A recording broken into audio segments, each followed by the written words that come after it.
ndaba ennaku ezo waliwo omwana abadde ng'azina nga yeebisse bw'ati enkoofiira. Omwana muvubuka mulenzi alabika bulungi. Namulaba kwe mutegedde. Nga ye kontenti wa mukola yeebiso. Ayaga kubeera mysterious. Olwavuddeyo n'alaga feesi ye omuvubuka ali handisa. Ebigambo ebimu ku byasoose okufuluma like feesi yagikwata mu fitting. I was like, but people are so mean. Feesi yagikwata mu fitting. Yagikwata mu fitting. Can you imagine? Sometimes the angles, sometimes it's the weather. Oh Lord. Kugamba nti kati ensi eno ngiwadde ki naye kyenjagala okugamba abatulaba olunaku luno olwaleero nga tonnaba kuspreading that hatred. Yeah. Kweronda muntu kino nakiri sijagamba nti buli mwana azaalibwa nga aliko obulemu oba maama we aba alina kye yakola. Because it's a big deal. Yeah? There are very many factors actually. Ebireeta ebyo sinti ebakaasi oba kino. Tetujja gamba basabire kati nga coincidence eriwo eyo omwana wa Zubi Queen. Buli avuma bw'ayagadde nti omwa Katonda alimu katulaba omwana Katonda gwalimu tomanyi kyositudde. Ekyo kindeetera okulowooza nti omwana singa azaalibwa aliko obulemu ayinza ogamba nange nali cast by my mom's actions.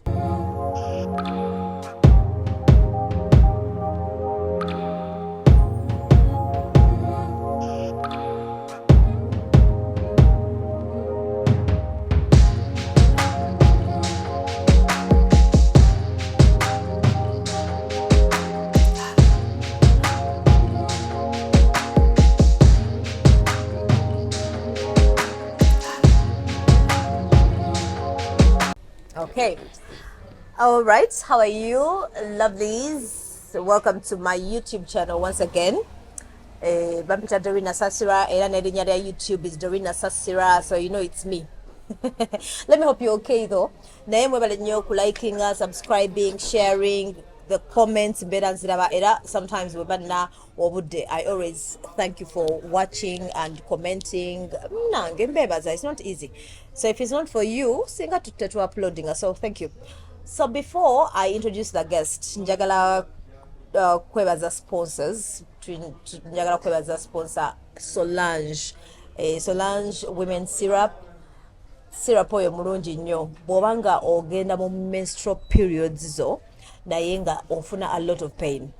Like at least there's a friend of mine, not even one, there are two of them who have tried it out. Ate bangamba kyabakolera nabagamba following the instructions. Here's the thing, bw'ogenda mu menstrual periods, making sure that you like, I mean, make sure that you take it when you have gotten the pain. That's when it's going to work for you. That's when the pain relief is going to happen. You understand? Naye tomira just tomalaganya nti because it's an organic pain killer. Nedda mukwano agenda kwa pain relief when the pain is there. That's when it's going to work. That's when you're going to appreciate, and that means you're going to do your job. Ogenda sigala ngokola bitu chokola nawe bango lisi at home mom. Still that's a job. Ogenda sigala ngokola bitu bye wako. Ogenda kufumba, ogenda sigala ngoyera, ogenda kukola house chores bulungi ngoli comfortable. Nawe bango ine emirimu mu town. You're going to go about your business. Okitegeera then nabazadde ngo ino omwana ali mu periods. That's why it's always good to ngagenda periods. It's always good to talk to your kids. Omubuuza nogaba nange zikuyisa zitya bwakugaba muno alifuna ku pain omuweka spoon Solange women syrup aba traveling tambula ne Solange women syrup. Today stumbled in I feel bad, I forgot it, but it's very very convenient. You can go with it everywhere. Now ekirungi ekyenjawulo ekize ku Solange this time around bagala kubebaza kwa mukozesa nnyo Solange women syrup bagala kubebaza so bali mbaddiza. So bwogula Solange now, I'm saying from today kugenda kugirako a pack of pad. Your pad tabayina jikutunza, it's a give back, like they're saying thank you, like mwebale. So tabayina jikutunza tate waba wakulimba. So wogula Solange at whatever price wojiguza oba mu pharmacy oba mu drug store, that same amount of money egena kusobozesa okufunirako that pad. So don't buy the things separately tabakuba. So we are saying thank you. Okay, muchitegede. So please use Solange women syrup and also spread the word. Mugamba abantu mera selfish, tell a friend namu abagende bweru. Solange kumasomero guys. Otherwise, sagala barisayo, I have a guest. So I first met this guest some years back. I don't even remember. I can't even tell how many years. Over 5 5-6 years back some radio station that side of Namirembe nga she's small naye mama kati yataddeko omubiri so simanyi byabadde akola simanyi byabadde alya because we lost touch for some good years simanyi byabadde alya simanyi byabadde akola simanyi naye agenda tugamba ki ekimubuzizza who is she. Welcome to our channel. Thank you. Oli bulungi mukwano? Ndi bulungi Dora. Ogenda kweyanjulira abakulaba ku channel. Neyanziza nnyo Doreen natokusanga amanya nze nanteza KEZIA.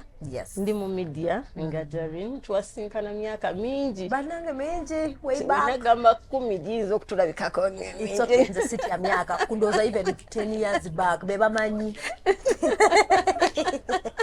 Twasinkana Kasozi Namirembe. Ninasomanga amawulire ku Namirembe FM. Yes. I'm a mother of 3 n'abala bangi.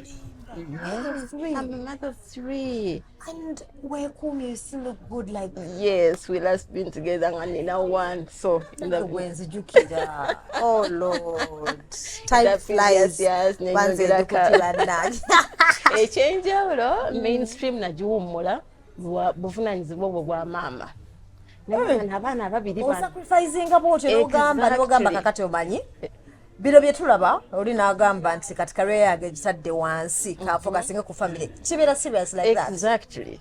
Nali manyi tuno abasajja baba forcing anamugamba mukwano you either choose between me the kids and that job n'ogamba kale Doreen waliwo ekisawe kituuka ng'obulamu bw'olaba bulina ekyenjawulo kye bulina okubeera.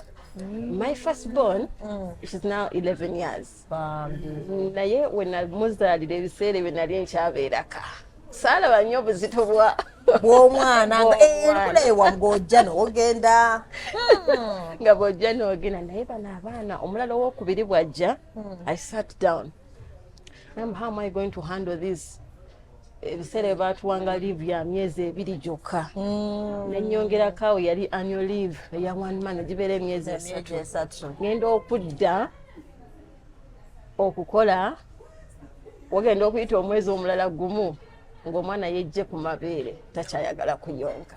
Mwezi gumu ku myezi 3 nabeerawo ogwokuna ne yejja ku mabeere. Ekintu ekyo kyambazalinga nnyo Doreen ng'omuzadde. Neŋŋamba nti amawulire gasobola okulinda naye omwana ono ayinza okubulwa kyennyinza okumugamba in the future. Bwe ntyo kwe kubula ke kabuliryo kano neteekamu ebbaluwa bakama bange tekaali kaseera kangu to make such a decision naye nagikola nempumula amawulire nembeera naye ate ebiseera ebyo covid we yayingirirawo twita mu bbanga eryo n'owokubiri n'ayingirawo so nembeera full time mother eri abaana abo bambi. So motherhood, how is motherhood? Motherhood is fun though ekujjako ebintu ebimu waliwo yangamba mbu waliwo motherhood oluse kujjako n'emikwano simanyi how to receive si mu bubi otandika okutunuulira nga tolina budde kati ndi wano era ngambe bannange after this nina okukima abaana nengamba abaffe kandi fe tuba tuyoma katuma mutuweragirako munange nogamba nali ne KEZIA would talk nga twogera like kusimu everyday KEZIA mumala n'emyezi 6 temwogere nogamba mama you mean life is that busy? Nange Doreen si bwe bityo ebintu ate ebbanga lina engeri gye litambula nga naawe tomanyi. True, time flies. Ebbanga lidduka. Mwezi gumu, mwaka, myaka okukakkana nga oyinza okweluzinga naawe ng'omuntu singa oba tolina kiruubirirwa kyo mu bulamu. Ne bakusanga ng'omuntu yasomanga eggulire ku Namirembe FM.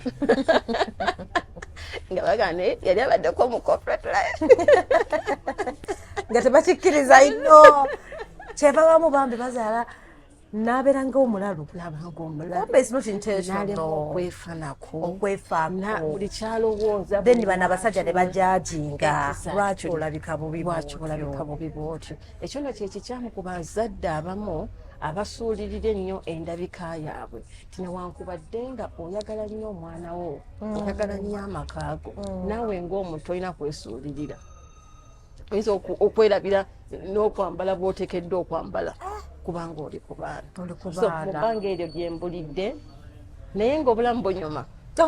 Motherhood is fun.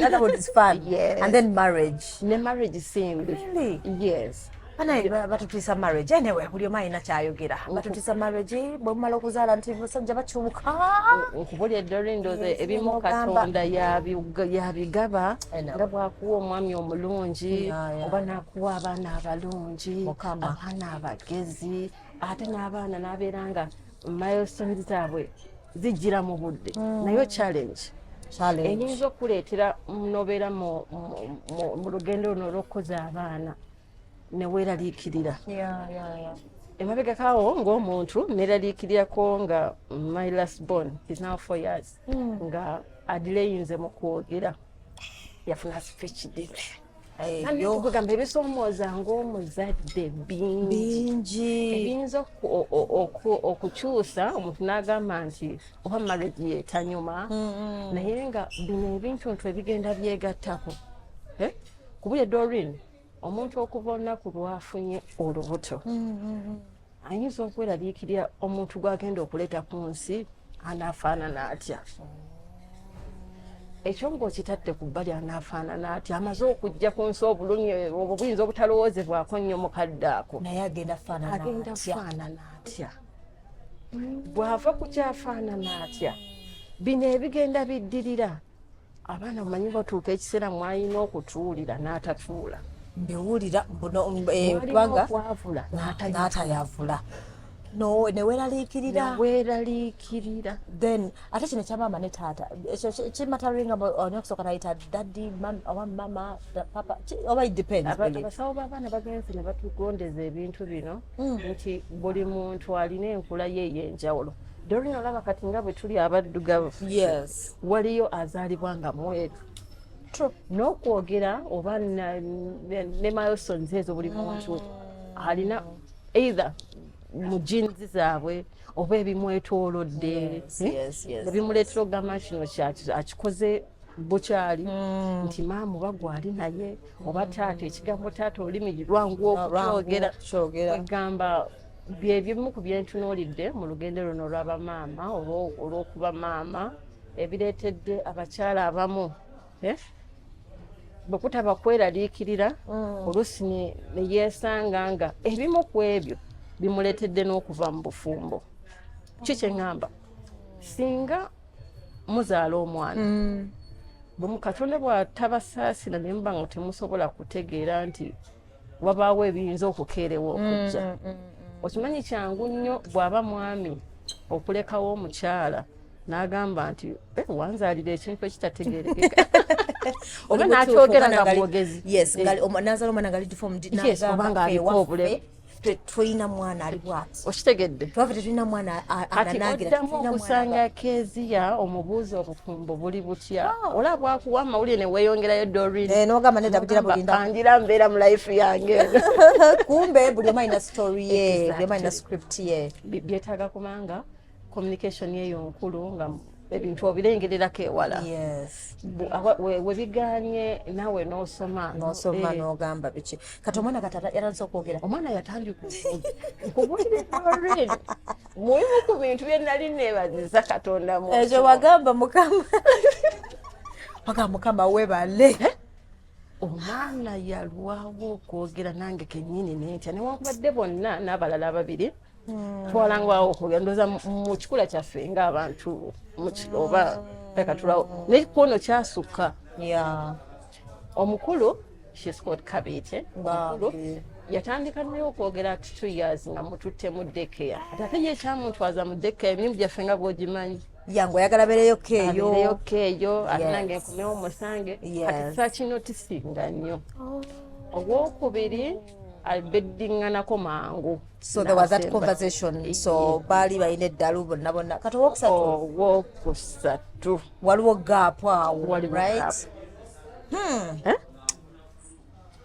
obasobola okufumitiriza challenge ndipo kiraba first of all kati waliwo okutuuka nga lwo ne gap kati nga ne banneighbor oluusi tebasiibawo sinti abaana nga ate ekyenjawulo kunze nti wembeera mbeerawo nzekka kati awo omwana talina mulala gwasobola kuba naye standalone houses kati embeera awo Dorini nagala nendaba munnange bwe tulira mu media omumanyi Kanre Mugume waliwo yali akola interview n'agamba nti ekyamazima waliwo ogamba nti nina kyesikoze bamubuuza challenges zasanze naye ng'omuntu mu marriage n'ayogera ku ka speech ddire neŋŋamba ayogedde ensonga nange mbadalinga mukadde kana naye nga ebimu ku bitonotono ebiyinza okuleetera okweraliikirira ebiyinza okuleetera abantu oba oli awo nembeera okukyuka naye nga mu byonna Katonda asigala mulungi olugendo ne lutambula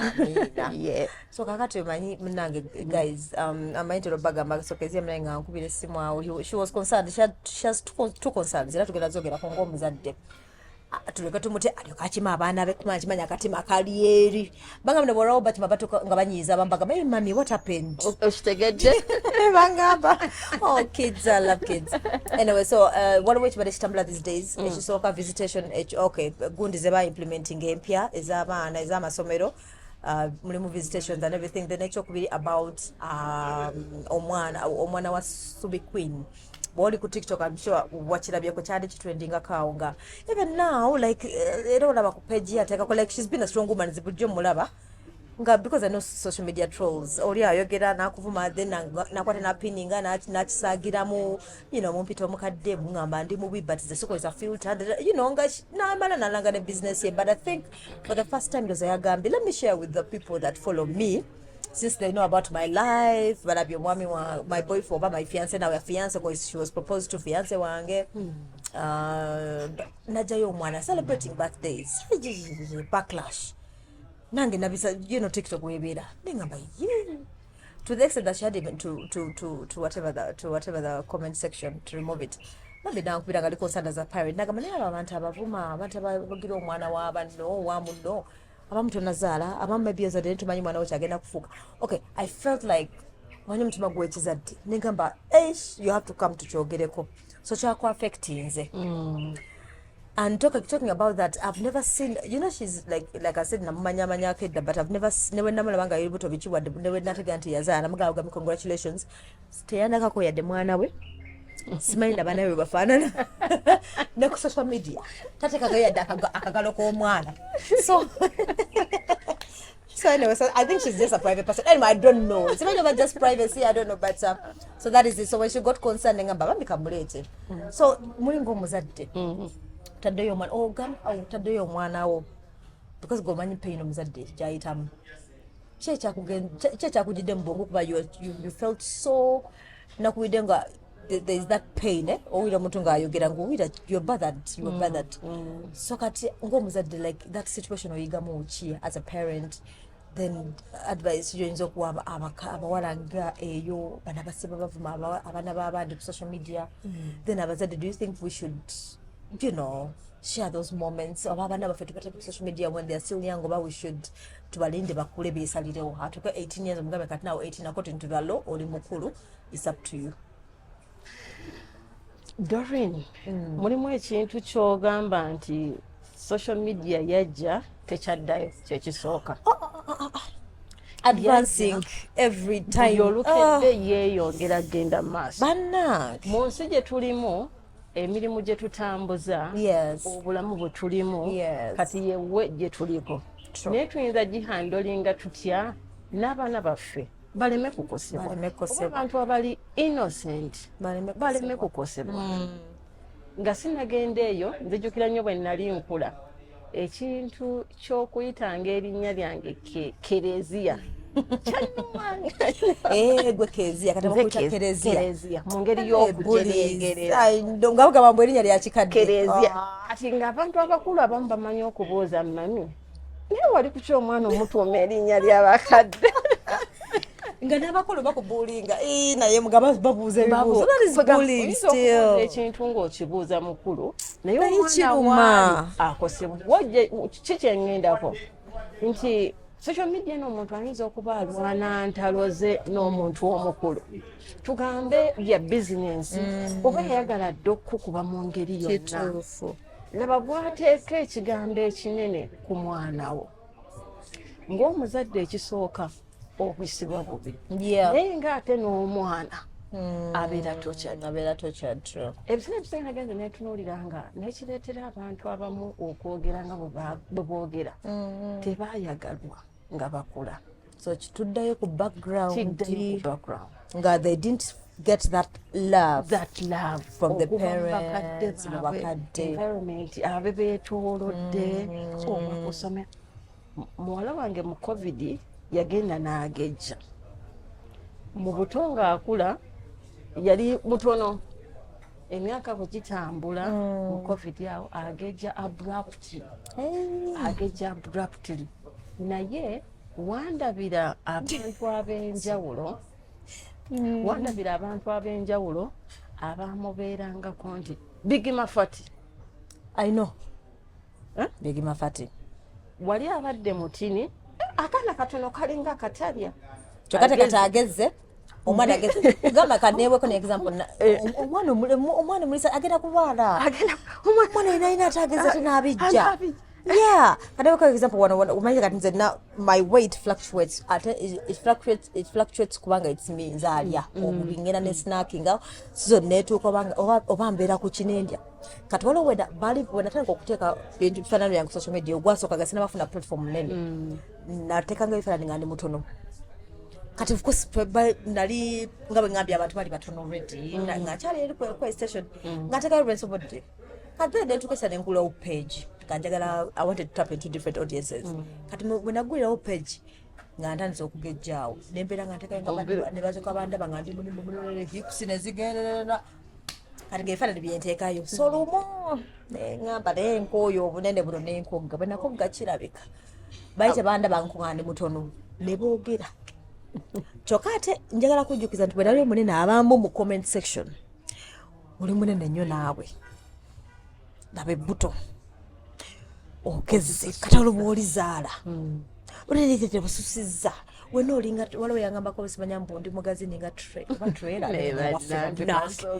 bwendi I mean man I look at that comment nangamba you're kidding.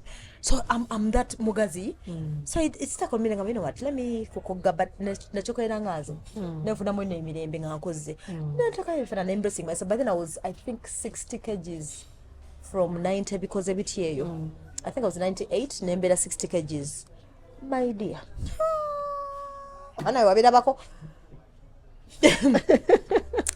oli mwadde wa sirimu banange lave eruma bama lave eruma bamutima ne bangamba kaba mu busimanya bona jemu embuto ningamba banaki abajemu embuto bakoga bwe bati banjogerera kati then nengamba let me remain on nengamba akale wandisigaddeyo nga lulingo olimu nengamba okitegedde but then I learned nengamba let me be me because kati ndi mukulu so I'm imagining a child now kumwana kati nkujira nze wasase n'ogamba nti ku bbanga lyetumaze nga tweraba siraba nkoyadde mwanawo keto atakwada nkwenda simu nagamba ntoyimbayiza nazadde omwana wuuno nagamba abantu nno bampi because I'm also private so saamutawaanya bamanya nti naye nange nengamba namugamba congratulations namugamba bebyali ate segera nkugamba bebyali ate muleseyo mulungi bebyali bulungi wetwakuba nenga nena keto simu wangu nnayi by the way tuwezezza emyezi mukaaga never did she ekyo nno then I nechitegera mutu nga achira ko private person manyi during what did you learning in the hard way what happened that kati kyo nakiyigira ku mukozi yali akola ku bucket ebiseera ebyo fifi takwinja n'omumanyi nga twazaalira mu kiseera kyekimu our first born naye waliwo ekiseera we yateerayo omwana wo omukutu ogwo ebiseera byo gwaliko wali Facebook TikTok najja bijjukira bamutrollinga naye waliwo ekiseera wogamba nti omuntu bw'atayiga ng'alabidde ku mulala abataliyiga so nawe no nenjiga nga tekikutte ku nze neŋŋamba nze olwokuba sirina hard skin eyinza kuba nti bwe bagamba owanja kuzza amafumu ndeete kino ndeete kiri neŋŋamba to hell with social media muteekayo abaana mu bulamu omuntu ng'okula waliwo n'ebintu naawe ng'omuntu by'oyinza okugamba nti kino bwe kiyita mwana nga omwana nge yakiyitamu ayinza kihandolinga atya ngenze nenjogera ku linnya gye bayitanga KEZIA. Ekyo nno si kyekisooka. Ekyokubiri ng'omuntu ffe waffe tulina obuzigu obunene. Bw'oba oneetegereza akazigo tekakyali kanene nga doli okitegedde nako nakalabanga bambi ng'okyali katono. Naye nzijukira nalina emyaka nga 9 oba 8 kusomera noga KEZIA ayina eddibu. Ekintu kiri kyaluma omutima gwange. Kumbe kazigo naye bannange kakati ekyotoka kiri awo ekyakazigo nkomawo ewaka kwolwoba nali nkoze eki mami nga bw'onooba ng'okangavula omwana nansindika bwe yansindika nenyeekonako katono ku kisenge naye kyenakola nagatta ebifumo by'oku ssomero nengatta ekyokumpima erinnya KEZIA lye bagamba ekadde bbi kati ne mami wano kansindiseemu neneeko neŋŋamba kyaye kati banjagala nakunjagala negana amannyo kangakuulemu nebwolaba nafuba okuggyamu amannyo nga njagala gaveemu naye mu process ey'amannyo kuba nagateekako ekifuba naganyenyanga bwenti negatandika okufulumayo amannyo g'emmaaso abiri negatandika okufuluma kati tukula mami beno teyabimanyako era mayi wanalaba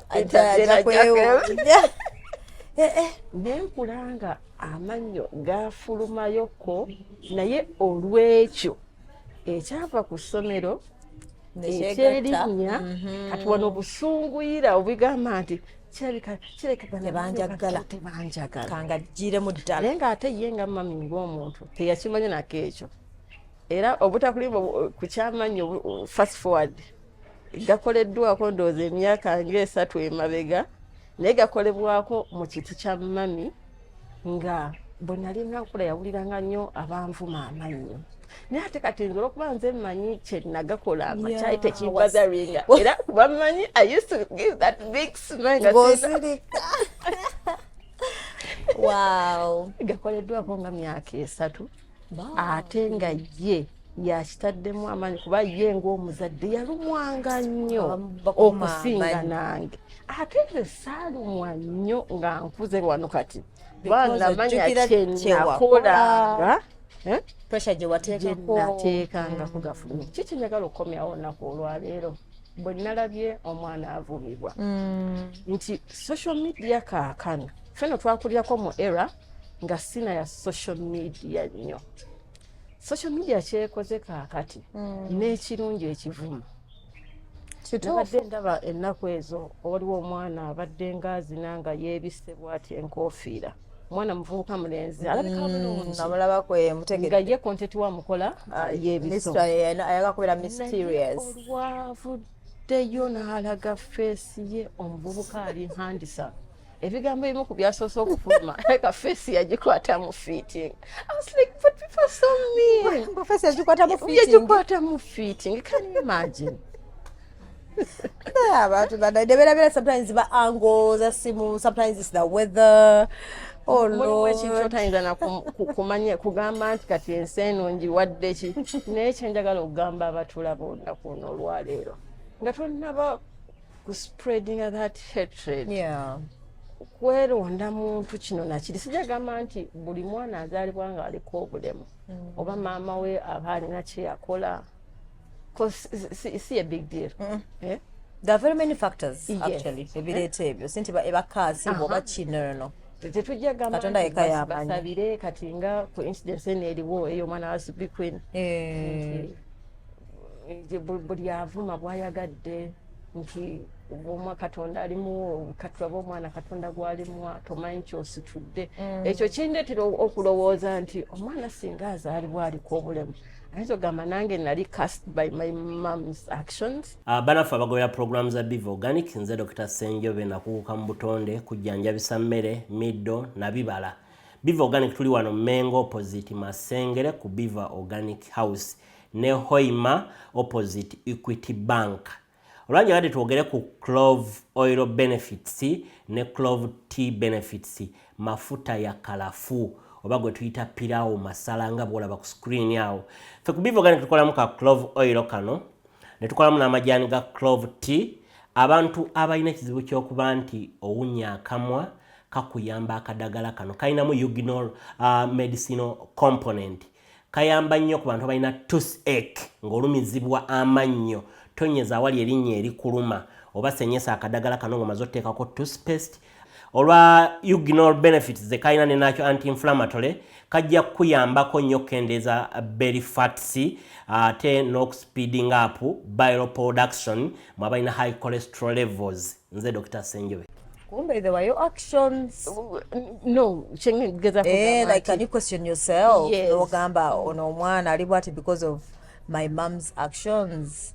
As in omwana yeyebuuza. Kyengamba kikino. Kiyinza okuleetera bw'okyogera bw'otyo. Buli muntu ali mu mbeera oba oliawo ey'obulemu. Ayinza okukizaayo ng'alowooza nti muzadde we yali yakola bwatyo alina okusasulira bibi bya muzadde we. Alina enteekateeka za buli kintu. Kama alina mbunange bizonzize. Alina enteekateeka ya buli kintu. Kikyeŋŋamba omuzadde ali eyo.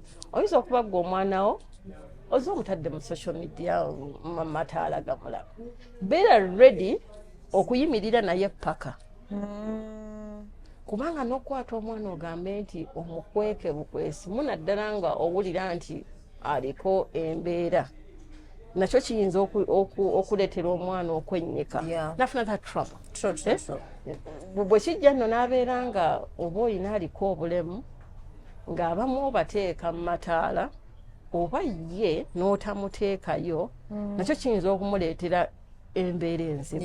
Okuggyako bw'osalirawo ddala n'ogamba nti nze social media seetantala bw'oba baana n'obannyonnyola lwaki togenda kubateekayo oba bataddeyo kusigala ng'oyimiridde nabo mu mbeera yonna. Teri kintu kisinze kuleetera baana depression nga butaagalwa oba nga kulowooza bulowooza nti environment emwetoolodde temwagala. Fe bangi abazze nga beetuga ewawo incidence ezimu ogenda olaba nga kino kyabadde si kya mwana yekka. Let's for example incidence y'omwana gwe baatulaze ennaku ezo ng'afukamidde just 10 years. 10 years. Ne bamukuba bamusiba akaguwa naye ng'ate sori owulira nti wabaddengawo ebiro nga ne maama we agamba tukanzi gye tubitereeze nga maama mulimu omusalaba gwe weetikka okuva omwana lwe yayingira mu lubuto paka lw'oliva mu bulamu bw'ensi nti gwe wekka asobola okuyimirira n'omwana we oyo paka mu mbeera yonna oba afaanana atya oba akoze eki oba ensi eyogedde ki. I'm supporting that girl Subi 100%. Okulaga omwana we. Okulaga omwana we. Social media eno emala n'ekuvaako. Bwe twali tukula mami yagendanga n'atugamba nti waliwo ekintu ky'oyinza okulowooza nti tokyagala kati ate bye yakireeteranga mu kufumbirwa nti bw'obeeranga first time omuntu tomwagadde bw'abanga alina ebirala by'osobola okumwagalako bino ebirala bifeedinga bw'obanga owulira tomwagale tomuwa maaso go leero ne luli n'ekya ne luli ensi ne bwekuvuma eddamu leero n'ekuvuma n'obeerawo n'enkya n'ekuvuma n'obeerawo kyaddaaki emala n'ekuvaako. Kituufu. Kiringa bwe nsaasira olunaku Phoebe lwali teeka omwana we mu kamera oba mulungi oba si mulungi oba alina embeera yonna social media ebeera ready. Mulimu abantu ready abali stressed to say anything. Tobabuulira oba abanga amala ekiruyi ekyamuluma edda afuneko gwakiwummulizaako nti so bye bagamba nti hurt people hurt others. The fact that yafuna that love yakula bamuvuma yakula bamubelittling bamuteeka wansi low self esteem yene nga wagenza okukola survey buli muntu avuma omuntu yenna talina kwagala bagamba nti bw'obikkulako nno n'obaklikinko bana bakuvuma oseka exactly okwatira kutundu agamba kati imagine nolaba wasula n'omutunulira n'ogamba kati labono nolaba bwafaanana akuvumira omwana we nolaba omwana we bwafaanana n'ogamba labono nolaba omuntu akuvuma mu kukwano nga wakolera vidiyo oba akafaanana yakubidde wasula my dear n'ogamba mukama ekisa kimale mukama amuyambe ne weeyongerayo sometimes yize waliwo wenkeberaku ne mutula ne ngamba kaliraba ne musaasira nakwasa n'ekisa by the way I move on I even laugh bwe baloseka ne ngamba move on because I'm like this one is depressed now I know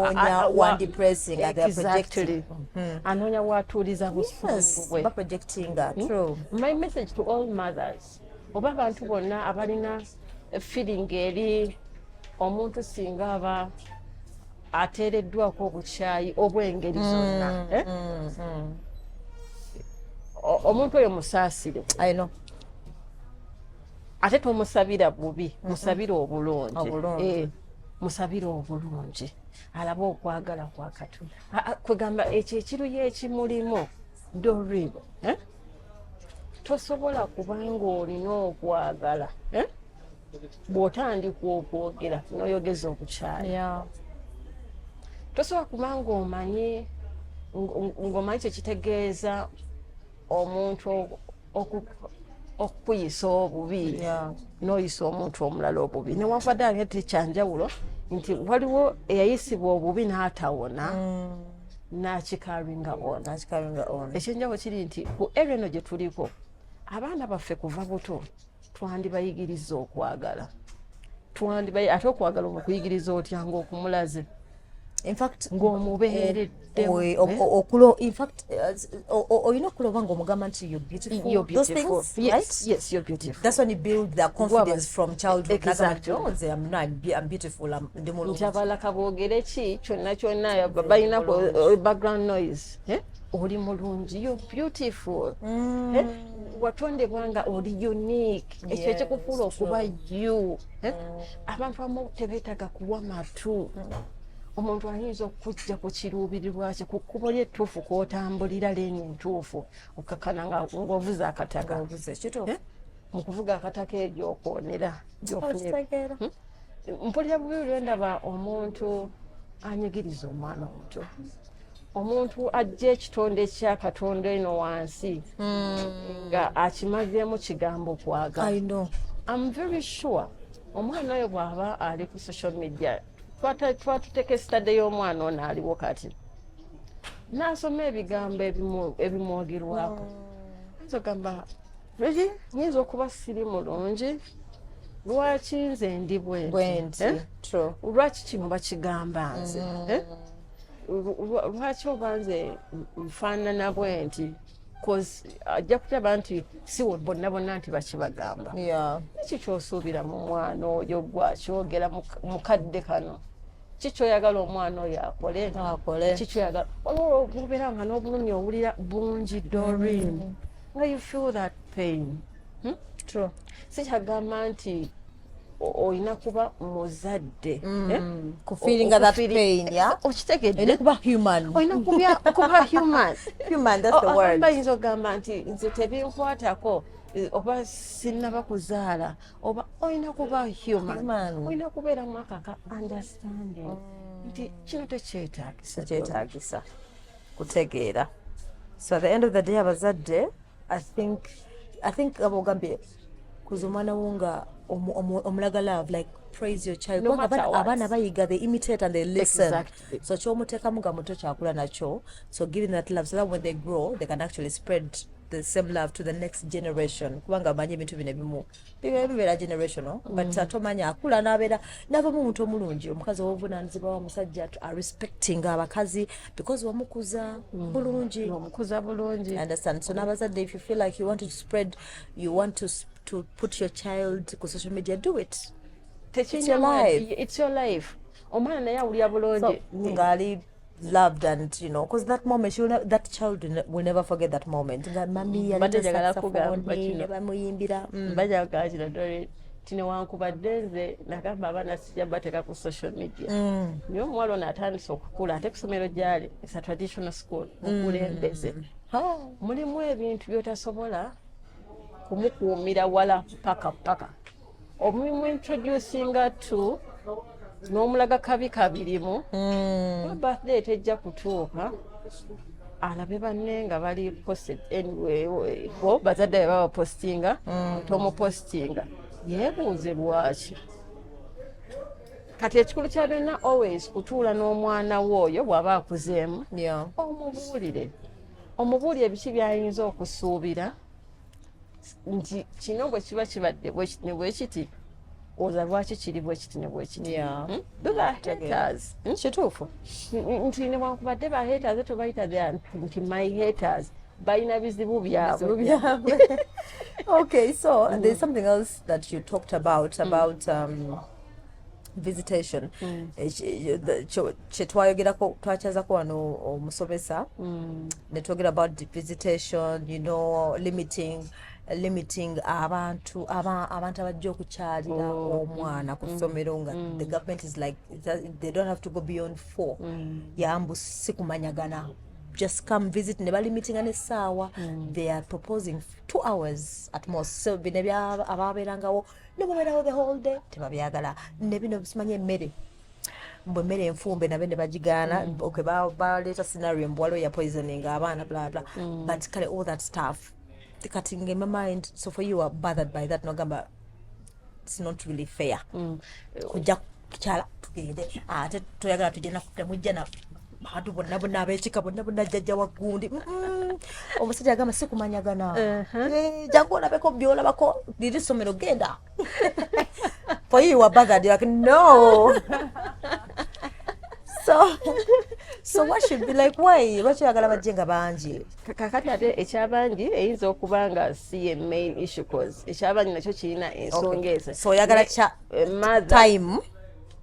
time yekubotheringa ekyomuzadde okwongerebwako okweyongerako atali muzadde wamu atali mother and father every visit omwana gy'omukyalira ku ssomero gendayo ko ne sister ebyo omulundi oguddako funayo uncle we omulundi oguddako funayo jjajjaawe ogaziye enkolagana eyo oba omwana aleme kumisinga okimanyi Doreen abaana baffe bwe tubatwala mu bisulo ebiseera ebisinga bakirabanga obutabaagala ekituufu bamanyi tobaagala yes munaddala omwana atandikidde no wansi nga si yeyesayidewo n'agamba nti mami nange ngende musulo mpanye example eziri life I took my girl mu boarding in P1 she was 6 years olw'emirimu gyaffe nga bw'ogimanyi naye namulabanga nga kimunyiga buli kuddayo ku ssomero aba mu maziga olaba tilde era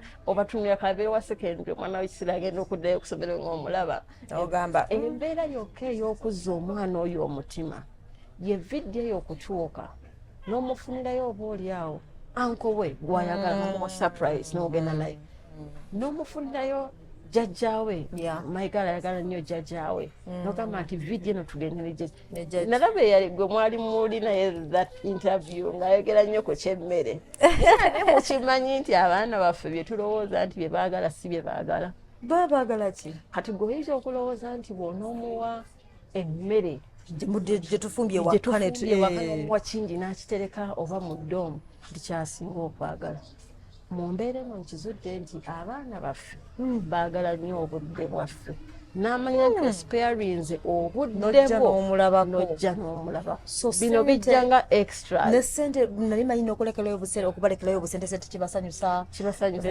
okusinga obudde time quality time ensonga y'amasomero boarding kiringa Doreen bwe nabeera mu ddwaliro nojja n'ondabako nga ndi mu ddwaliro newaka ne bwewandibadde ogenda kujja mu ddwaliro kiba kyanjawulo omwana omugenyi amukyalidde ku ssomero mu kisulo omugenyi oyo abawanjawulo simanyi wasomera mu kisulo yes different environment ga mami bwajja nankyalira nga kola nsanyuka kati waba tankyalidde that term ngenda kunyiga of course I wouldn't lack bampanga abala mikwano gyange biki nali sente ng'oluusi aweereza sente naye nga njagala mulabeko nga njagala gye oweereza sente waayi oweereza anti ajje lwaki gwe tuzze nga I don't understand it. Ekyo nakyo kikulu nnyo nga njagala gye bakiweereza maama ne taata tugiyita nga main course bweba mmere nga anko nva ndiirwa naye nga nazo nkulu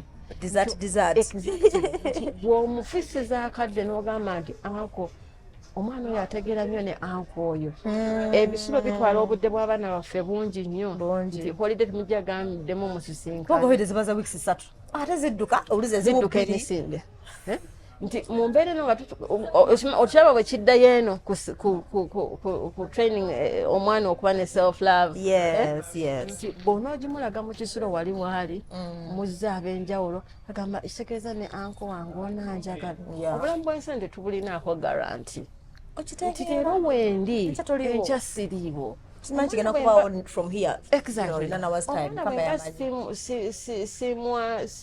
simwada access y'aba relatives be bana abalala who will fit in that gap nga siriiwo kumanya ab'ekikaabe anti waliwo omuntu era gwe nalaba agamba nti tekuba kumanyagana naye bino ebintu byanjawa okusoma kyekintu ekiriwo nti olina kinoonyeza magezi bw'okikwasaganya nti omwana bw'aba akusomero ng'eyo nti vidiyo taamu eno njagendayo nze sobola kuba tugambe nga kasuku brother wange nesigamba nti ngenda kukyalira mwana kusomero nesimugamba nti leero tugenda naawe ekisooka mulimu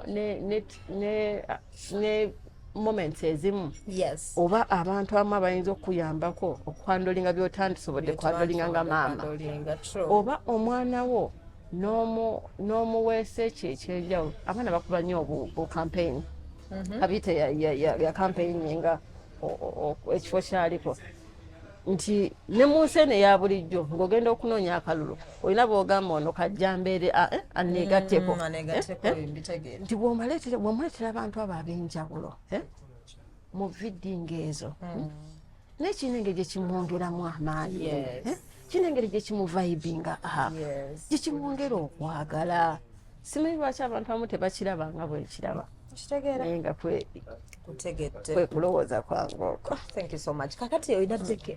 You talked about a daycare? Yes. So oyagala nnyo abaana olina ogamba kakole daycare. N'okola ssente oli okola ssente n'ogamba journalism to hell.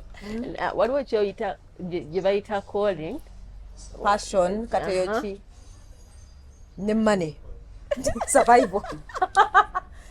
Survival. Waliwo kye bayita passion waliwo kye bayita calling waliwo ekijja nekyeteekawaawo survive kano kakansurvivinge bannange need money. Kati ekigambo ky'okwogera that is me that part of media it is me naye n'ekigambo ky'obwamaama teeka kyantondebwa inborn kiri muli. Yes. It's like a calling. When nasalirawo okuyimiriza okukola mpe time abaana natula n'endowooza abantu bangi abalinga bwendi oluusi nga talina na that opportunity to do it nga bwenkikola aye tulina ensonga y'abawala abatuyambako ewaka nti omwana oyo tajja kusobola kulaga bulungi mukwano eri omwana ono kubanga ye ekiruubirirwa ekiki kyakukola kumusasula oluusi akayisizaamu empi. I know. Mukama akakasanyi nga katukula takakakiriza nakuzannya naye nze buli lwe ndaba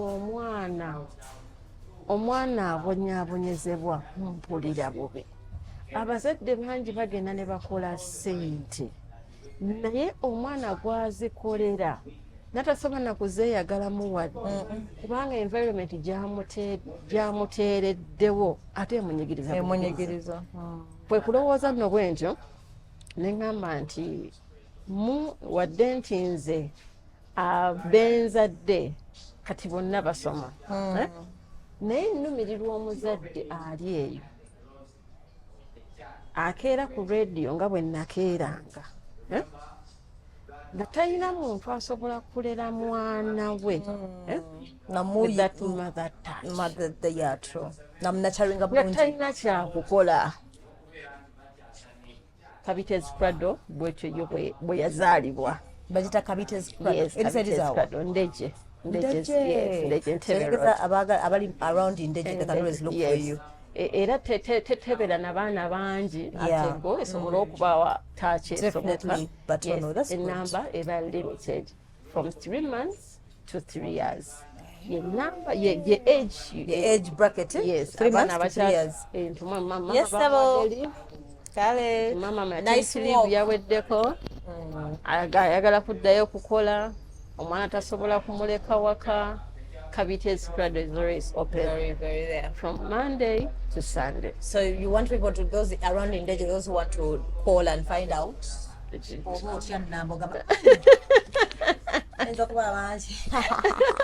Kabitezi Prado eyina enamba eyaayo basobola okukuba so anytime they call ebera open yes ebera open erina WhatsApp exactly kubanga lwa babeera nga bali bweru maybe nga alina abaana bali Ndeje around so you never know Ndeje so a number it is 0704 31 27 40 did them 0704 31 27 14 okay ensonga y'abaana awali omwana mpulira bubi so the two best journalism togenda kudda watulekayo mainstream wali nsoma mawulire nag'oluganda anna byasoma mawulire